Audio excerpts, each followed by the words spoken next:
اعوذ باللہ من الشیطان الرجیم بسم اللہ الرحمن الرحیم۔ حضرت مطرف اپنے والد سے روایت کرتے ہیں جس کا مفہوم کچھ یوں ہے، انہوں نے کہا میں نبی کریم صلی اللہ علیہ وآلہ وسلم کی خدمت میں حاضر ہوا۔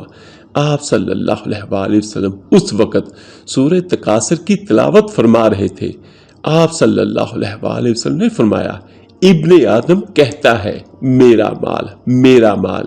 اے ابن آدم، حالانکہ تیرا مال تو صرف وہ ہے جو تو نے کھایا اور ختم کر دیا، یا پہن لیا اور بسیدہ کر دیا، یا صدقہ کر کے آخرت کے لیے آگے بھیج دیا۔ حضرت ابو ہریرہ رضی اللہ تعالیٰ عنہ بیان کرتے ہیں رسول اللہ صلی اللہ علیہ وآلہ وسلم نے فرمایا مالداری مال اور ساز و سامان کی کثرت سے حاصل نہیں ہوتی، بلکہ مالداری تو نفس کی مالداری یعنی قناعت ہے۔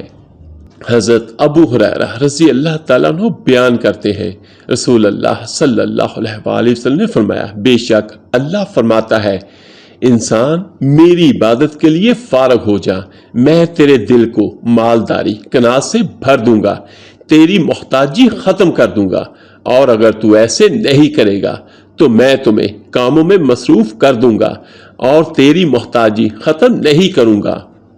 اس حدیث کی روشنی میں ہمیں کیا ملتا ہے کہ ہمیں اللہ پاک کی زیادہ سے زیادہ عبادت کرنی چاہیے۔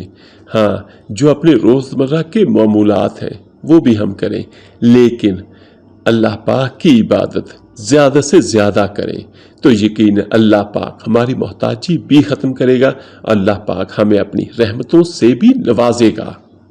حضرت عمرو بن میمون عودی رحمۃ اللہ بیان کرتے ہیں رسول اللہ صلی اللہ علیہ وآلہ وسلم نے ایک آدمی کو نصیحت کرتے ہوئے فرمایا 5 چیزوں کو 5 چیزوں سے پہلے غنیمت سمجھو، اپنی جوانی کو اپنے بڑھاپے سے پہلے، اپنی صحت کو اپنے مرض سے پہلے، اپنے مالدار ہونے کو اپنی محتاجی سے پہلے، اپنی فراغت کو اپنی مصروفیت سے پہلے، اور اپنی زندگی کو اپنی موت سے پہلے۔ امام ترمذی رحمۃ اللہ علیہ سے مرسل روایت کیا ہے۔